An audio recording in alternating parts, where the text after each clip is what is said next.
And we're here post-game with the Chicago Untouchables after a 3-0 loss today to New Jersey Team Freedom. Joined by starting libero Jordan Robinson on the left, and on the right side is starting right side hitter Danny Pereshkov, who had another nice offensive effort, but Chicago never was really able to get anything going offensively today, as Team Freedom had a 46-18 advantage in kills. Danny, obviously, they relied on you heavily in this match offensively, but you guys weren't really able to get anything going in system. Say, what was the cause of that? In the most fundamental, simple way, our service wasn't there, and our chemistry was just not there. We weren't clicking. We weren't trusting each other. There was no confidence in each other, and just going through emotions, very frantic. Understandably, first set, you got to get it out. But it just bled over into set 2 and set 3, and we just could not feel each other out. Granted, we don't, a bunch of guys, different states, we try to work it out, but just confidence and chemistry was not there. Jordan, and that's something that's very interesting about this team. It's not just Chicago, it's a lot of clubs around the NBA, just because obviously people work in different parts of the country, can't always practice together. Part of the team's in Chicago, part of the team is Philadelphia area based, and you guys actually end up overlapping practices with New Jersey just because of the location. But how difficult is it for you guys to kind of form those non-spoken connections out there on the court because of the lack of real-time playing? Yeah, for us as a team, obviously Chicago Untouchables have been around the league now for about 2 seasons, but for us making this merge with some of the PA guys is that chemistry that other teams have who get to practice 2 to 3 times a week with each other against the other teams is so beneficial for them for chemistry and, passing seams, who's your go-to guy, and just kind of feeling each other out where you learn how everybody plays. For us, we're learning that on the fly. To your point, we do get to practice with the New Jersey Freedom guys when they're available, and that really helps us bolster our practice. So it really gets a lot of high competition in the gym.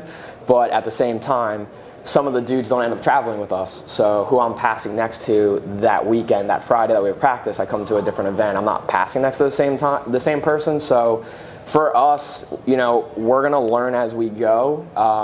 And we're not starting out hot, but we're going to finish hot because we have the confidence, we have the talent. It's just going to take us a little bit longer than some other teams to kind of build that fundamental foundation that we're really looking for in team chemistry. What's interesting about a matchup like this today is there's really no unknowns because there's such an overlap between New Jersey and Chicago. Again, not only do you guys practice together, and so many of the guys are friends off the court, but a lot of guys who are on New Jersey played for Chicago in the past. A lot of guys who are on Chicago now played for New Jersey in the past.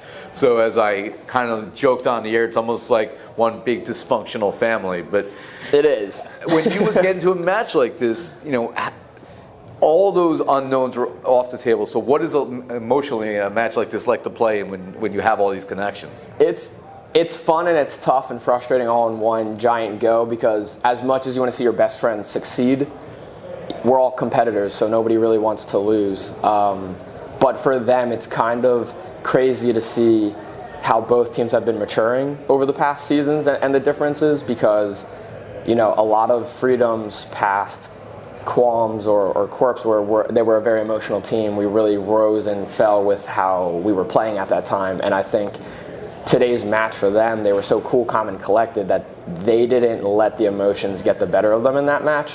And then when they kind of built a small lead, 3 points, 2 points, whatever it was, they just kind of kept rolling. They didn't have that error where then all of a sudden we're crashing and burning and we're not sure what's going on. They kept the same level of cool composure. And then on our end, it kind of just, the vibes felt off. Even when we got into the gym, the chemistry and emotion that we had in event 1 that allowed us to go 5 sets with both teams and take a really good Texas Tyrants team deep was not the same thing that we had this event, and that really affected us. And then I think the small little hiccups with our serve receive just ended up not allowing us to trust ourselves as much, so people are going out of pocket to do certain things, and then we didn't do a good job communication wise. But like, this is one match. It's a long season. You know, we're traveling really far every weekend to like just play and get touches. Yeah. It's not The Last of Us. I'm not worried. You know, going 0-3 so far, going into Sunday is, you know, I'm not worried about it. We can pick up points going 5. We can get wins. We're going to sneak up on teams. If anything, I just hope teams don't overlook us, because they're going to be shocked when we can still hang with them. This was one bad match for us. It's not the end of the world, and that's not how we're going to treat it. Right. And I would think that playing with Team Freedom, just knowing how they play, we would adapt well. It's like, hey, we know each other. Like, don't let the emotional just affect you. Kind of like see past that and like, hey, it's just two good teams. We know each other. Like, don't let the frantic emotions get to you. But I guess it just wasn't there. The biggest takeaway for us is it's not a loss if we don't learn from it. So, you know, as long as we're learning from it, we're not going to treat it as a loss. It's just another match. If we seriously sit here and say, we were great, we did whatever, well then, like, we're not looking at this like realistically and logistically, that like we need to be better and we can learn from this, and we just got to go back into like the lab and just watch film and just really like iron some things out for next event. We clearly need to put Jordan on the payroll, because I had 3 other questions planned and I never had to even ask them, because you answered all of them in that one response. So thank you for saving me some work here. I appreciate it. It means I get to have some lunch a little faster. But we look ahead to tomorrow now, and you guys are 0-3, but you've been a very competitive 0-3, as you alluded to. You took arguably the best team in the league at 3-0, the Texas Tyrants, to 5 sets. You had a tough 5-set loss against the LA Blaze as well. So you guys are right there. Tomorrow you're taking on an Inland Empire Matador squad that has not been right there. They're also struggling at 0-3. So what do you guys need to now clean up from those 2 close matches earlier in the year, and plus what you saw today, to get in the win column tomorrow?